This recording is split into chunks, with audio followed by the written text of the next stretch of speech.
ধূমপান এবং মদ্যপান স্বাস্থ্যের পক্ষে ক্ষতিকারক। সত্যজিৎ রায়ের লেখা ফেলুদার রহস্য অ্যাডভেঞ্চার নিয়ে আমাদের একটি বিশেষ নিবেদন, স্টোরি স্টেশন ফেলুদা স্পেশাল। আজকের গল্প শিয়াল দেবতা রহস্য। এই গল্পটি প্রথম প্রকাশিত হয় সন্দেশ গ্রীষ্ম সংখ্যায় 1377 খ্রিস্টাব্দে, অর্থাৎ 1970 সালে। প্রধান চরিত্রে নীলমণি সান্যাল, প্রতুল দত্ত, পুলিশ ইন্সপেক্টর, চাকর, বংশলোচন এবং ঝন্টু। গল্পের সূত্রধার আমি সোহম। শুরু হচ্ছে শিয়াল দেবতা রহস্য।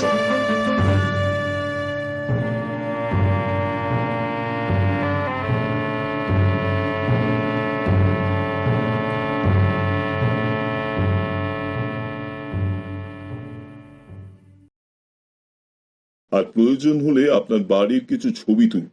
ক্যামেরাটাও ফেলুদার নতুন বাতিকের মধ্যে একটা। নীলমণিবাবু আমাদের দোতলায় তার শোবার ঘরে নিয়ে গেলেন। ঘরে ঢুকেই ফেলুদা বলল, এ কি, জানলা শিক নেই? ভদ্রলোক মাথা নেড়ে বললেন, আর বলবেন না, বিলিতি কায়দায় বাড়ি তো, আর আমি আবার জানলা বন্ধ করে শুতেই পারি না। ফেলুদা জানলা দিয়ে গলা বাড়িয়ে নিচের দিকে দেখে বলল, খুব সহজ, পাইপ রয়েছে, কার্নিশ রয়েছে। একটু জোয়ান লোক হলেই অনায়াসে জানলা দিয়ে ঘরে ঢুকে আসতে পারে। তারপর ফেলুদা ঘরের চারিদিকে খুব ভালো করে দেখে নিয়ে ছবি টবি তুলল। তারপর বলল, বাড়ির অন্য অংশ এবার ঘুরে দেখতে চাই। নীলমণিবাবু প্রথমে দোতলা দেখালেন। পাশের ঘরটাতেও দেখলাম একটা খাটে 12-13 বছর বয়সের একটা ছেলে গলা অবধি লেপ মুড়ি দিয়ে শুয়ে আছে। তার চোখগুলো বড় বড়, আর দেখলেই মনে হয় তার স্বাস্থ্য মোটেই ভালো নয়। বুঝলাম এই হলো ঝন্টু। নীলমণিবাবু বললেন, কালই আবার ডাক্তার বোস ঝুন্টুকে ঘুমের ওষুধ দিয়ে গেছেন, তাই ও রাতে কিছু শুনতে পায়নি। দোতলার আরো দুটো ঘর দেখে একতলার ঘরগুলোতে চোখ বুলিয়ে আমরা বাড়ির বাইরে এলাম। নীলমণিবাবুর ঘরের জানলার ঠিক নিচেই দেখলাম কয়েকটা ফুলের টব, পাম জাতীয় গাছ লাগানো তাতে। ফেলুদা টবগুলোর ভেতরে কিছু আছে কিনা দেখতে লাগলো। প্রথম দুটাই কিছুই পেল না। তৃতীয়টার পাতার ভেতর হাতড়ে একটা ছোট্ট টিনের কৌটো পেল। সেটা ঢাকনা খুলে নীলমণিবাবুর দিকে এগিয়ে দিয়ে ফেলুদা বলল, এই বাড়িতে কারো নস্যির বাতিক আছে? নীলমণিবাবু মাথা নেড়ে না বললেন।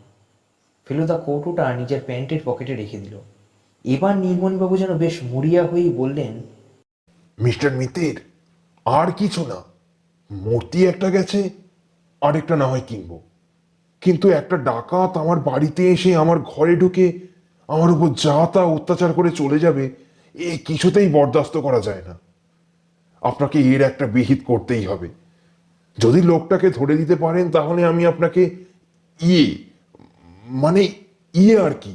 পারিশ্রমিক? হ্যাঁ হ্যাঁ, পারিশ্রমিক মানে রিওয়ার্ড দেব। ফেলুদা বলল, রিওয়ার্ডটা বড় কথা নয়, সে আপনি দিতে চান দেবেন, কিন্তু আমি কাজটার ভার নিচ্ছি তার প্রধান কারণ হলো এ ধরনের অনুসন্ধানে একটা চ্যালেঞ্জ আছে, একটা আনন্দ আছে। এটা শুনে আমার মনে হলো বড় বড় গোয়েন্দা কাহিনীতে ডিটেকটিভরা যেভাবে কথা বলে, ফেলুদা যেন ঠিক সেইভাবেই কথাটা বলল।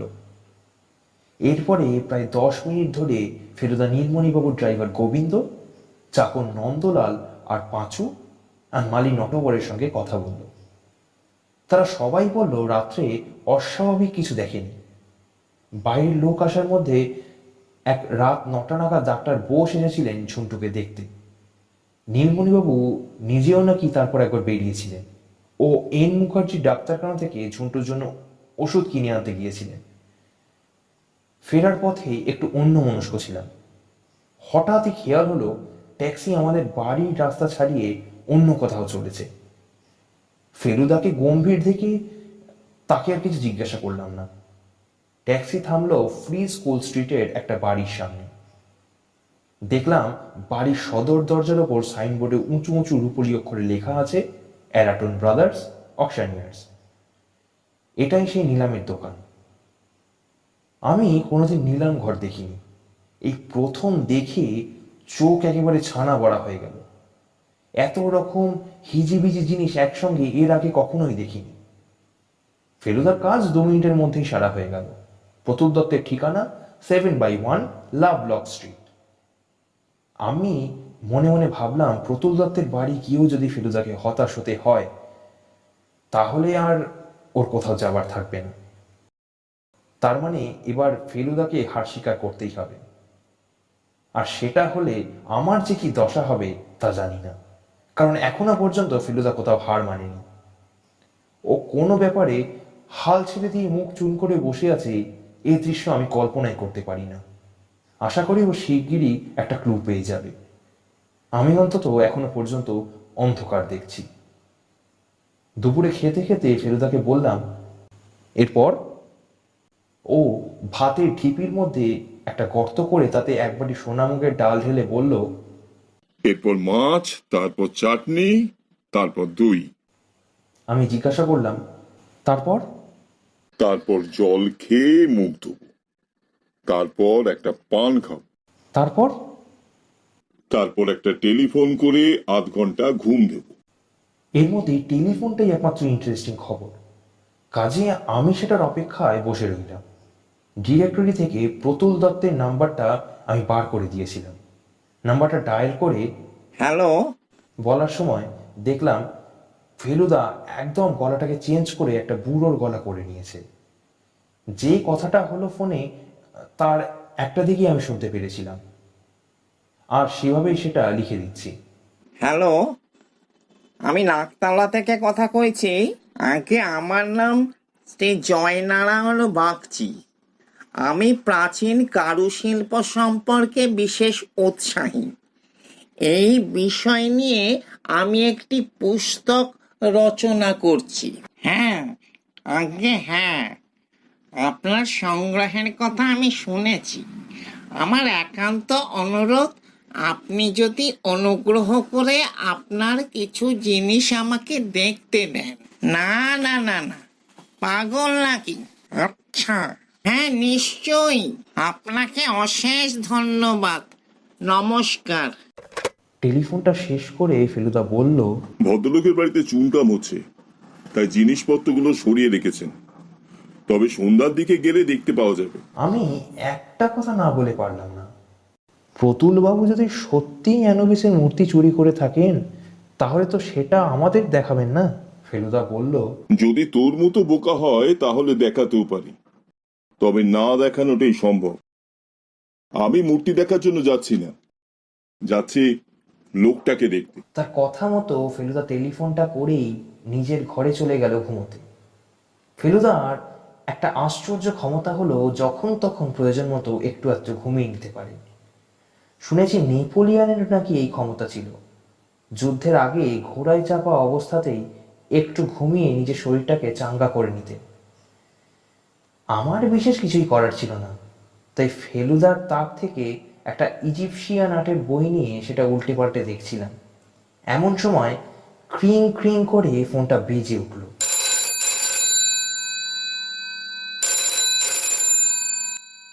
আমি দৌড়ে বসবার ঘরে গিয়ে ফোনটা ধরলাম। হ্যালো।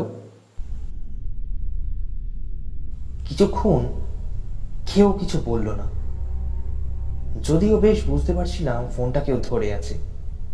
আমার বুকের ভেতরটা ঢিপ ঢিপ করতে শুরু করলো। প্রায় 10 সেকেন্ড পর একটা গম্ভীর এবং কর্কশ গলা শুনতে পেলাম। আমি কোনো মতে ঢোক গিলে বললাম, উনি একটু ঘুমোচ্ছেন। আপনি কি কথা বলছেন? আবার কয়েক সেকেন্ড চুপ, তারপর কথা এলো। ঠিক আছে, আপনি তাকে বলে দেবেন যে মিশরের দেবতা যেখানে যাবার সেখানেই গেছে। প্রদোষ মিত্র যেন এই ব্যাপারে নাক গলাতে না আসে, কারণ তাতে কারোর উপকার হবে না, বরং অনিষ্ট হবার সম্ভাবনাই বেশি।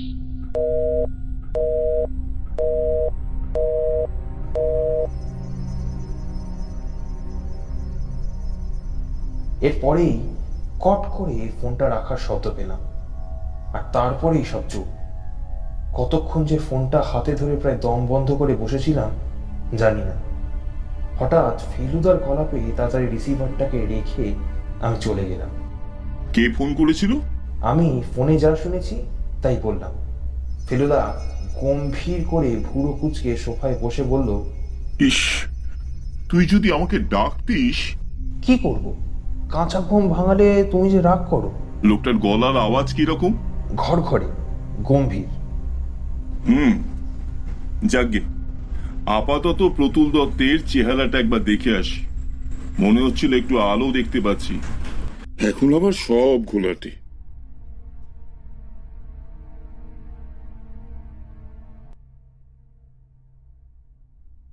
ছটা বাজতে 5 মিনিটে আমরা প্রতুল দত্তর বাড়ির গেটের সামনে ট্যাক্সি থেকে নামলাম। আমি বাজিয়ে রেখে বলতে পারি যে বাবাও আমাদের দেখে চিনতে পারতেন না। ফেলুদা সেজেছে একটা 60 বছরের বুড়ো, কাঁচা পাকা মেশানো ঝোলা গোঁফ, চোখে মোটা কাচের একটা চশমা, গায়ে কালো গলাবন্ধ কোট, হাঁটুর ওপর তোলা ধুতি, আর মোজার ওপর বাটার তৈরি ব্রাউন কেডসের জুতো। আধ ঘন্টা ধরে ঘরের দরজা বন্ধ করে মেকআপ করে এসে ফেলুদা আমায় বলল, তোর জন্য দুটো জিনিস আছে, চট করে পড়ে নে। আমি অবাক হয়ে বললাম, আমাকেও মেকআপ করতে হবে নাকি? আলবাত। 2 মিনিটের মধ্যেই আমার মাথায় একটা কদম ছাড় পরচুলা আর আমার নাকের ওপর একটা চশমা বসে গেল। তারপর কালো একটা পেন্সিল দিয়ে ফেলুদা আমার পরিষ্কার করে ছাঁটা ঝুলপিটা অপরিষ্কার করে দিল। তারপর বলল, তুই আমার ভাগ্নে, তোর নাম সুবোধ, অর্থাৎ শান্ত শিষ্ট লেজ বিশিষ্ট ভালো মানুষটি। মুখ খুলে চোখে বাড়ি এসে রদ্দা। প্রতুলবাবুর বাড়িতে চুনকাম প্রায় হয়ে এসেছে। ডিজাইন থেকে বোঝাই যায় বাড়ি অন্তত 25 থেকে 30 বছরের পুরনো। তবে নতুন রঙের জন্য দরজা জানলা দেওয়াল সবকিছু ঝলমল করছে। গেট দিয়ে ঢুকে এগিয়েই দেখি বাইরের একটা খোলা বারান্দা, সেখানে একটা বেতের চেয়ারে একজন মাঝবয়সী ভদ্রলোক বসে আছেন। আমাদের এগোতে দেখেও তিনি চেয়ার ছেড়ে উঠলেন না। সন্ধ্যার আবছা অন্ধকারে বুঝলাম তার মুখটা বেশ গম্ভীর। ফেলুদা 2 হাত তুলে মাথা হেট করে নমস্কার করে তার নতুন বুড়ো মিহি গলায় বলল, আপনি কি প্রতুল বাবু? ভদ্রলোক গম্ভীর গলায় বললেন, হ্যাঁ।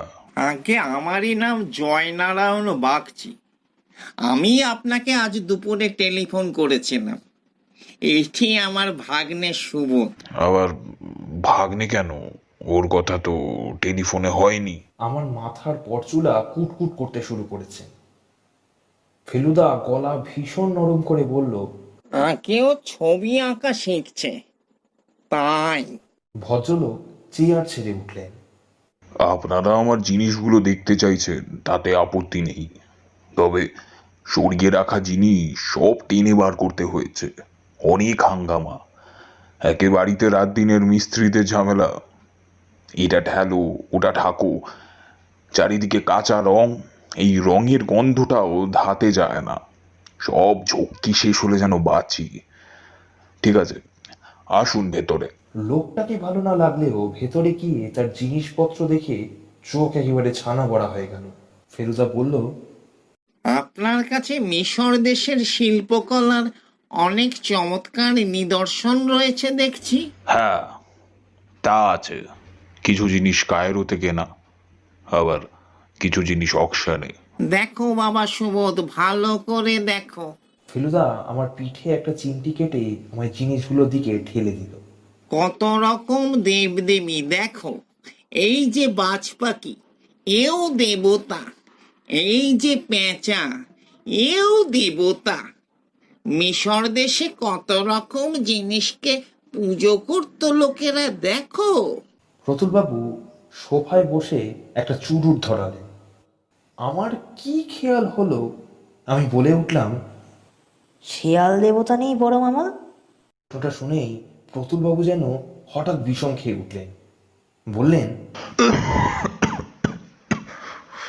চুরুটের কোয়ালিটি ফল করছে মনে হয়, আগে এত কড়া ছিল না। ফেলুদা সেই রকমই মিহি সুরে বলল, অ্যানিমিসের কথা বলছে, কালই ওকে বলছিলাম কি না। প্রতুলবাবু হঠাৎই ফোঁস করে উঠলেন। আনুবিস, স্টুপিড ফুল। আগে ফেলুদা চোখ গোল গোল করে প্রতুলবাবুর দিকে চাইলেন। অ্যানিমিসকে আপনি মূর্খ বলছেন? আনুবিস না, সেদিন নিলামে লোকটাকে আগেও দেখেছি আমি। He is a full. Or bidding এর কোনো মাথা মুন্ডু নেই। চমৎকার একটা মূর্তি ছিল, এমন এক অ্যাবসার্ড দাম হাঁকলো যে যার উপর আর চড়া যায় না।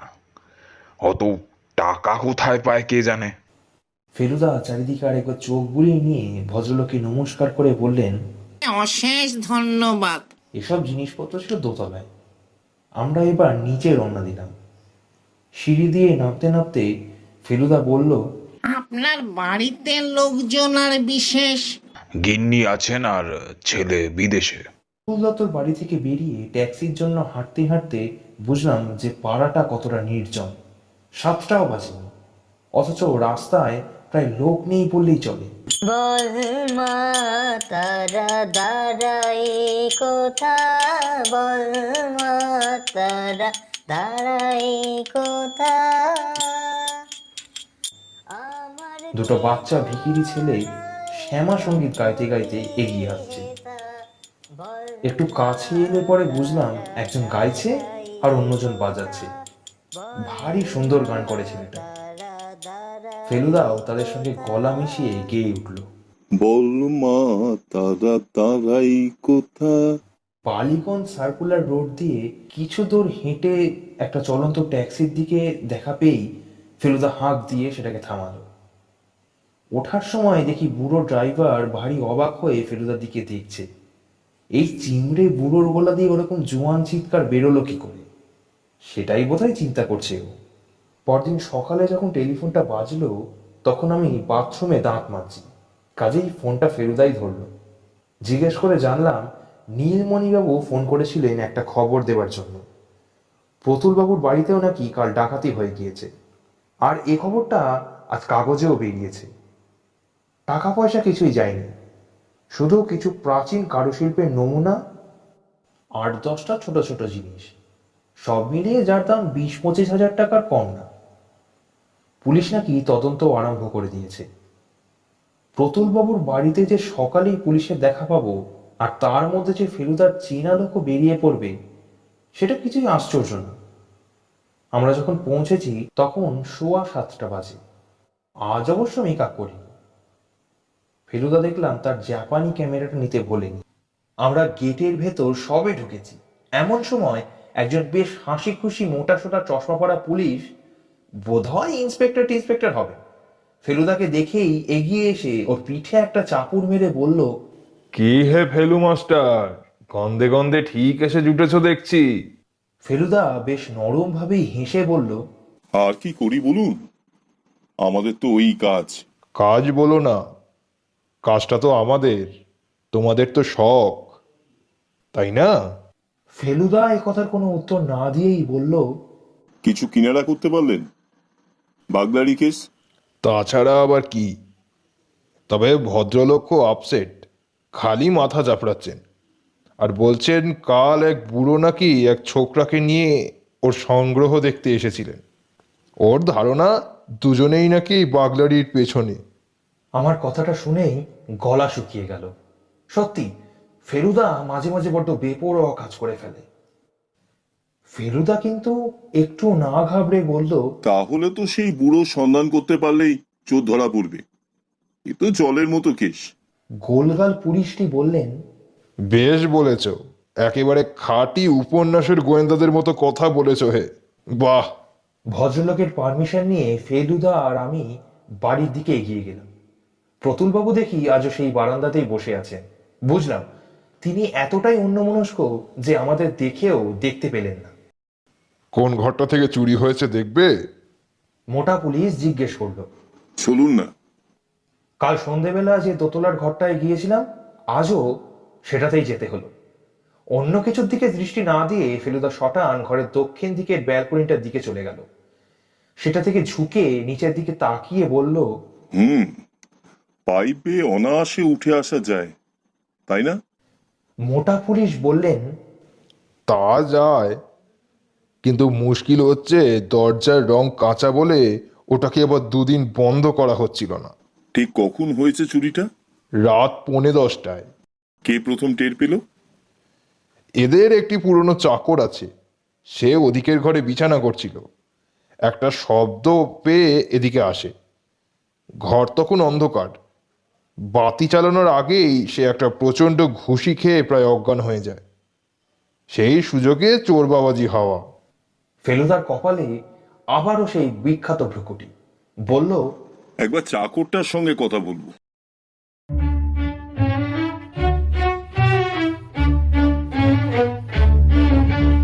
শুনছিলেন শেয়াল দেবতা রহস্য। গল্পের পরবর্তী অংশ শুনুন আগামী পর্বে।